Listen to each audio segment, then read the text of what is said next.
কৃষ্ণ চৈতন্য নিত্যানন্দৌ সহোদিতৌ গৌরদয়ে পুষ্পবন্তৌ চিত্রৌ সন্দৌ তমোনুদৌ। হরে কৃষ্ণ। চৈতন্য চরিতামৃতের দ্বিতীয় শ্লোক আজকের আলোচনা। এটাও মঙ্গলাচরণের শ্লোক।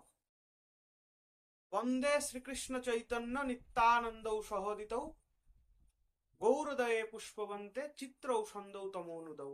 মানে আমি শ্রীকৃষ্ণ চৈতন্য মহাপ্রভু এবং নিত্যানন্দ প্রভুকে বন্দনা করি, যারা চন্দ্র এবং সূর্যের মতো একসঙ্গে উদিত হয়েছে গৌর দেশের পূর্ব দিকে। এবং এটা চিত্রও খুব বিচিত্র একটা ব্যাপার। কারণ কি? কারণটা হচ্ছে ওইটাই যে চাঁদ আর সূর্য কোনো সময় তো একসঙ্গে উদয় হয় না, কিন্তু এই যে মহাপ্রভু এবং নিতাই চাঁদ, এরা সূর্য এবং চন্দ্র একই সময়ে উদিত হয়েছে। এটা খুবই বিচিত্র ব্যাপার। সন্দৌ মানে মঙ্গল প্রদানকারী এবং তমনুদৌ মানে অন্ধকার নাশক। তো কবিরাজ গোস্বামী এখানে বর্ণনা করছে এই যে অন্ধকার নাশক। অন্ধকার নাশক মানে কি? সূর্য উদিত হলে যেমন রাত্রের অন্ধকার দূর হয় এবং বিভিন্ন যে জিনিসপত্রগুলো থাকে সেগুলো প্রকাশিত হয়। রাত্রের অন্ধকারে তো সেগুলো দেখা যায় না। এখন কারেন্ট চলে এসেছে, তাই রাত্রেও সব দেখা যাচ্ছে। কিন্তু প্রাকৃতিকভাবে যদি দেখি তাহলে রাত্রের অন্ধকারে কিচ্ছু দেখা যায় না, অন্ধকার থাকে। সকালে যখন সূর্য ওঠে তখন সেই সূর্যের আলোতে সেই সবকিছু দর্শন করা যায়, সবকিছু প্রকাশিত হয়। তো সেই রকমই চৈতন্য মহাপ্রভু এবং নিত্যানন্দ প্রভু, এই চন্দ্র এবং সূর্য যখন একসঙ্গে উদয় হয়েছে তখন অজ্ঞানতার যে অন্ধকার সেটা নষ্ট হয়ে যাচ্ছে। এবং ওইটাই বলছে যে চিত্ত গুহা, আমাদের এই যে মনটা, এটা হচ্ছে গুহার মতো, যেটা অন্ধকার। তো এই চিত্ত গুহাকে আলোকিত করে। এদের উদয় হওয়ার কারণে চিত্ত গুহা আলোকিত হয়ে উঠেছে, অজ্ঞানতার অন্ধকার নষ্ট হয়ে গেছে। এবং কবিরাজ গোস্বামী নিজেই এই শ্লোকের ব্যাখ্যায় বলছেন যে এই যে শ্লোকে বলা হলো চৈতন্য মহাপ্রভু এবং নিত্যানন্দ প্রভুর উদয়ের ফলে অন্ধকার নষ্ট হয়েছে, অজ্ঞানতার অন্ধকার। এই অজ্ঞানতাটা কি? অজ্ঞান তমের নাম কহিয়ে কৈতব ধর্ম অর্থ কাম মোক্ষ বাঞ্ছা আদি সব। মানে ধর্ম, অর্থ, কাম আর মোক্ষ, এই চারের বাঞ্ছা, এই চারটের কামনা করা, ইচ্ছা করা, পাওয়ার যে ইচ্ছা, সেইটা হচ্ছে অজ্ঞানতা। কৃষ্ণ সুখৈক তাৎপর্য, কৃষ্ণকে সুখ দেওয়ার ইচ্ছা, এই ব্যতীত নিজের জন্য যে সমস্ত ইচ্ছা আছে সেগুলো সব বলছে অন্ধকার জাত, সেগুলো অজ্ঞানতার অন্ধকার থেকে উৎপন্ন হয়েছে সেই সমস্ত ইচ্ছা। তো সেই সমস্ত অজ্ঞানতাকে দূর করার জন্য এই চন্দ্র এবং সূর্য একসঙ্গে উদয় হয়েছে।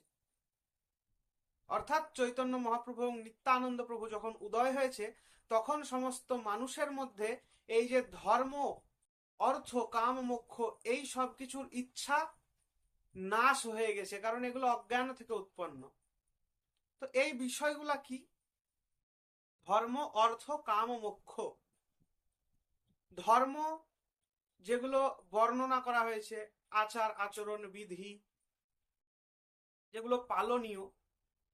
তো এই ধর্মর প্রতি আসক্ত হয়ে অনেকে কি হয়, যে আমি বড় ধার্মিক হব, একটা ইচ্ছা থাকে এবং ধর্মের নিয়মগুলো পুঙ্খানুপুঙ্খভাবে সে পালন করছে।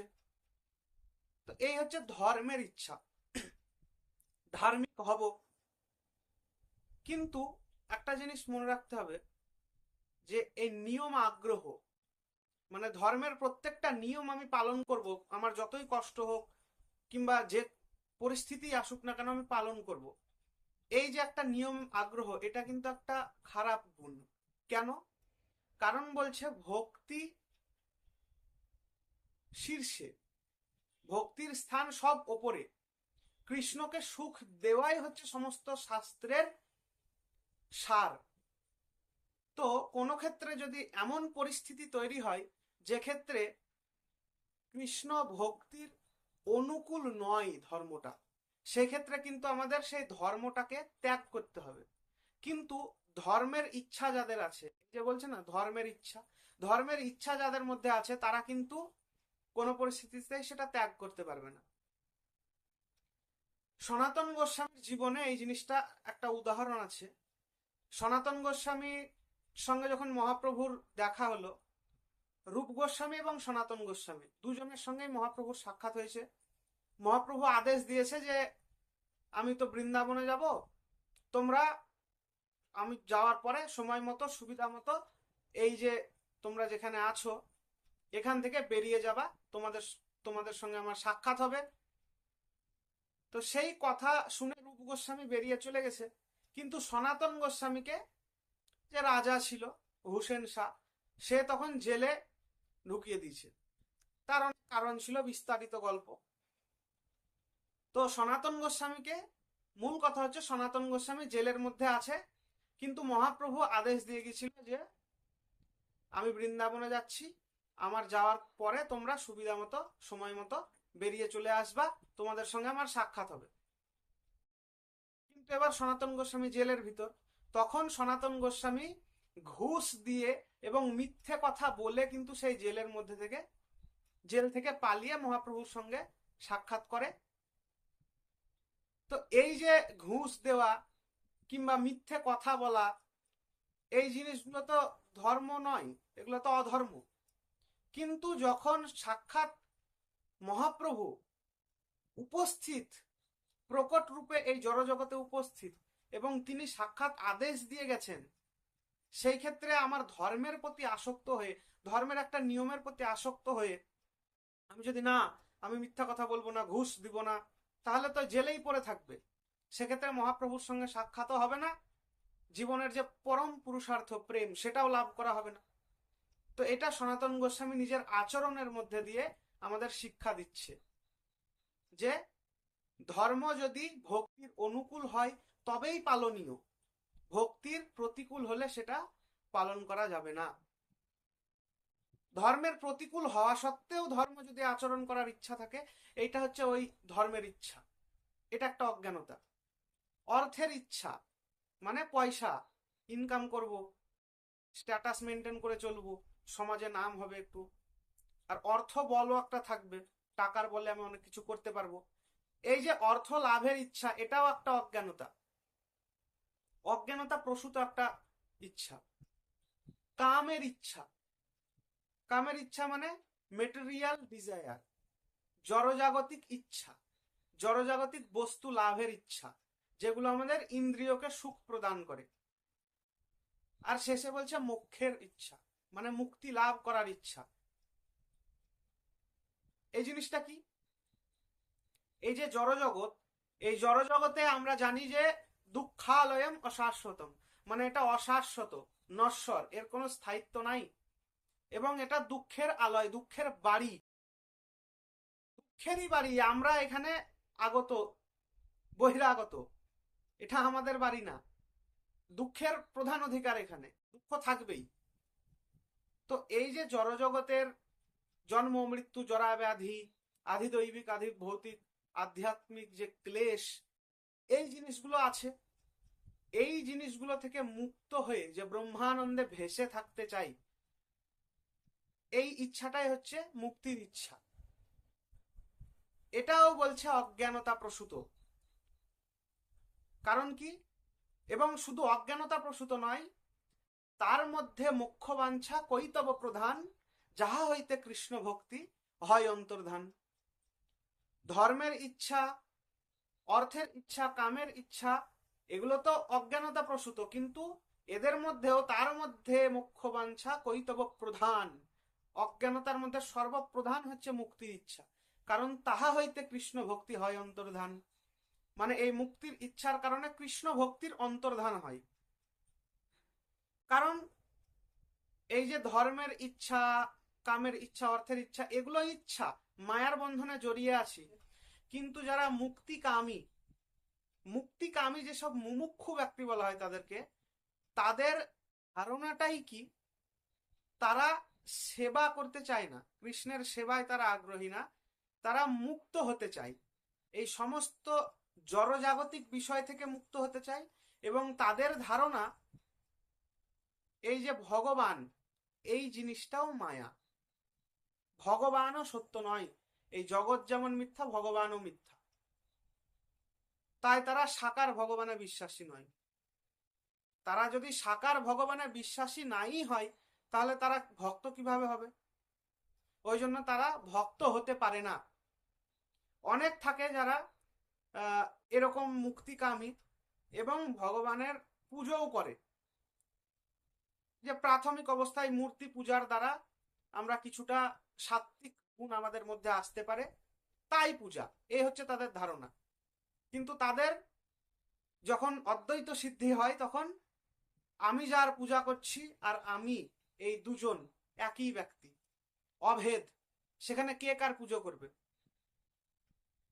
তখন কিন্তু ভক্তির নিত্যতা খণ্ডিত হয়। আমি যাকে পুজো করছি সে আর আমি যদি অভেদ হই, তাহলে আমি কার পূজা করছি? আমি নিজেরই পূজা করছি। সেক্ষেত্রে পূজার তো দরকার নাই, তাহলে ভক্তিরও দরকার নাই, ভক্তি খণ্ডিত হয়ে গেল। পরম পুরুষার্থ যে প্রেম, সেটা কিন্তু আর লাভ করা হলো না। ব্রহ্মানন্দে আমি ফেসে থেকে গেলাম। কৃষ্ণ ভক্তি প্রাপ্তির পথের সব থেকে বড় বাধা হচ্ছে ব্রহ্মানন্দ। কারণ কি? কারণ এই যে ধর্ম, অর্থ, কাম ও মোক্ষ, এইগুলোর পথে যদি আমি যাই, আমি যদি বিষয়ী হয়ে যাই, কিংবা আমি যদি কৈতব ধর্মে ফেসে যাই, কিংবা আমি যদি কামে ফেসে যাই, তাহলে কি হয়? আমার দুঃখটা কিন্তু থাকেই, জড়জাগতিক দুঃখ কষ্ট একটা আমার থাকেই। কারণ এইগুলোতে যখন আমরা ফেসে থাকি, তখন আমরা এই তিন গুণের মধ্যেই থাকি, রজতম আর সত্য। ব্রহ্মানন্দ যে লাভ করেছে, সে কিন্তু এই তিন গুণের ঊর্ধ্বে চলে গেছে। ব্রহ্মানন্দটা জড়জাগতিক যে রাজসিক আনন্দ বা সাত্ত্বিক আনন্দ, তার থেকেও অনেক গুণে বেশি। তাই এই যে ধর্ম, অর্থ, কামে যারা ফেসে আছে, তাদের দুঃখ থেকে মুক্ত হওয়ার একটা আগ্রহ কিংবা চেষ্টা ভেতরে ভেতরে থাকেই। তার ফলে তারা ভক্তির দিকে কিন্তু আসে। কিন্তু ব্রহ্মানন্দে যে চলে গেছে, তার কিন্তু ভগবানের প্রতি বিস্মৃতি চলে আসে। তো ওই জন্য বলা হয়েছে এটা কৈতব প্রধান, অজ্ঞানতার যে অন্ধকার, সেইটার মধ্যে প্রধান হচ্ছে এই মুক্তি লাভের ইচ্ছা। মহাপ্রভু কি করেছে? এই সমস্ত যে অজ্ঞানতা, সেই অজ্ঞানতাকে দূর করেছে। সূর্য উঠলে যেমন অন্ধকার নাশ, মহাপ্রভু এবং নিত্যানন্দ প্রভুর উদয়ে এই ধরনের যে ধর্মগুলো, নকল ধর্ম, কৈতব ধর্ম, কৃষ্ণ ভক্তি ছাড়া অন্য ইচ্ছা, কৃষ্ণকে সুখ দেওয়া ছাড়া অন্য ইচ্ছা, এই জিনিসগুলো নাশ হয়েছে মহাপ্রভুর উদয়ের ফলে। এবং শুদ্ধ যে রাগ ভক্তি, সেটা জগতে প্রকাশিত হয়েছে। তো এই হচ্ছে অন্ধকার নাশ। এবং সূর্যের উদয় যখন হয়, তখন অন্ধকার যখন নষ্ট হয়, তখন কি বললাম যে বিভিন্ন জিনিসপত্র যেগুলো থাকে কিংবা সমস্ত জিনিস, সেগুলো কি হয়? প্রকাশিত হয় আলোতে। এই যে মহাপ্রভুর উদয় হলো, তার ফলে যে অজ্ঞানতা নষ্ট হলো, অজ্ঞানতার অন্ধকার নষ্ট হওয়ার ফলে কি প্রকাশিত হলো? তত্ত্ববস্তু। কি তত্ত্ববস্তু? কৃষ্ণ, কৃষ্ণ ভক্তি আর প্রেম, সম্বন্ধ তত্ত্ব, অবিধেয় তত্ত্ব আর প্রয়োজন তত্ত্ব। আমার জীবনের উদ্দেশ্য কি? প্রেম লাভ করা। সেই প্রেমটা কার প্রতি লাভ করব? কে আমার আপনজন?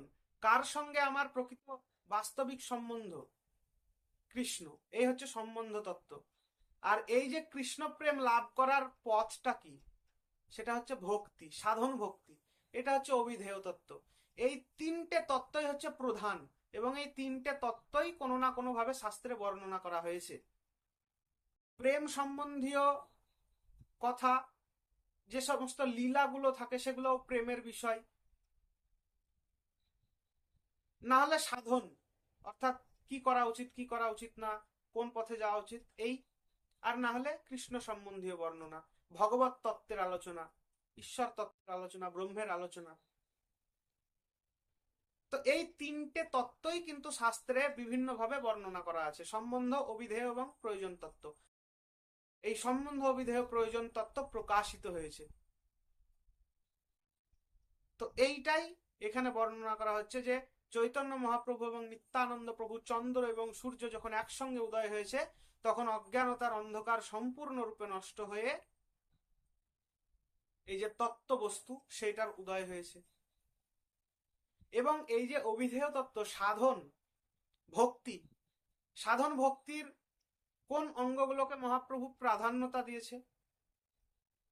এক হচ্ছে নাম সংকীর্তন। সংকীর্তন প্রবর্তক শ্রীকৃষ্ণ চৈতন্য, সেই যজ্ঞে ভজে তারে সেই জন ধন্য। অর্থাৎ শ্রীকৃষ্ণ চৈতন্য মহাপ্রভুই এই যে হরিনাম সংকীর্তন সেইটার প্রবর্তন করেছে, এবং সেই সংকীর্তন যজ্ঞের দ্বারা সেই মহাপ্রভুর ভজনা যে করে সেই জন ধন্য। চৈতন্য চরিতামৃতের শ্লোক। তো এই হরিনাম সংকীর্তন এটাই কলিযুগের ধর্ম, এই প্রকাশ করলো এবং দুই ভাগবতের সঙ্গে মানুষের পরিচয় করালো। এক হচ্ছে ব্যক্তি ভাগবত এবং 2 নম্বর হচ্ছে গ্রন্থ ভাগবত। বিচার করিয়া মনে ভক্তি রস আস্বাদন মধ্যস্থসী ভাগবত পুরাণ। এই ভাগবত পুরাণকে মধ্যস্থ করতে হবে, অর্থাৎ যে কোনো জিনিসের সিদ্ধান্ত এই ভাগবত প্রমাণের দ্বারা প্রমাণিত হবে, এবং এই ভাগবত সঠিক অর্থটা কি ভাগবতের সেটা বোঝাবে ব্যক্তি ভাগবত। ওই জন্য এই 2 ভাগবত মহাপ্রভু প্রকাশ করেছে এবং হরিনাম সংকীর্তন, এবং এই দুটো সম্বন্ধিত। ভাগবতের কৃপা না হলে সংকীর্তনের কৃপা হয় না, এই জিনিসটা অনেকের কিন্তু জানা নাই। যে কোনো আচরণ একটা হচ্ছে রিচুয়াল আর একটা হচ্ছে স্পিরিচুয়াল। রিচুয়ালে যদি স্পিরিট না থাকে তাহলে কিন্তু হবে না। আমাদেরকে স্পিরিচুয়াল অর্থাৎ আধ্যাত্মিক স্তরে উঠতে হবে। রিচুয়াল মানে কেবলমাত্র বিধি বিধানের মধ্যে ফেসে থাকলে হবে না, এই করতে হয় ওই করতে হয় না, এই সবে ফেসে থাকলে হবে না। তো এই যে সংকীর্তন কিংবা যে কোনো ভক্তি অঙ্গ আমরা যদি শুধু আচরণ করি কিন্তু তার পেছনের মূল তত্ত্বটা যদি না জানি, তাহলে কিন্তু আমরা কেবলমাত্র ওই বিধিবিধানের মধ্যে ফেসে থেকে যাব, যে আমরা বৈষ্ণব হয়ে গেছি, আমাদের এই করা উচিত ওই করা উচিত, অনেক নিয়ম, আমাদের ভেতরের সেই যে দৃঢ় প্রেম সেই জিনিসটা আসবে না। তাহলে তত্ত্বটা আগে জানতে হবে, যে যে নিয়মটা আমি পালন করছি তার পেছনের তত্ত্বটা কি, এবং সেটা জানা যায় ভাগবতের মাধ্যমে। ওই জন্য ভাগবতের কৃপা যদি লাভ না হয় তাহলে সংকীর্তন কৃপা হবে না। রাধারানীর কৃপা ছাড়া যেমন কৃষ্ণের কৃপা হয় না, সে তেমনি ভাগবতের কৃপা ছাড়া নাম সংকীর্তনের কৃপা হয় না। ওই জন্য মহাপ্রভু এই দুটো জিনিসকেই প্রকাশিত করেছেন। তো এই ছিল শ্রী চৈতন্য চরিতামৃতের 2য় শ্লোক। আজ এই পর্যন্ত। বাঞ্ছা কল্পতরুভ্যশ্চ কৃপা সিন্ধুভ্য এব চ পতিতানাং পাবনেভ্যো বৈষ্ণবেভ্যো নমো নমঃ।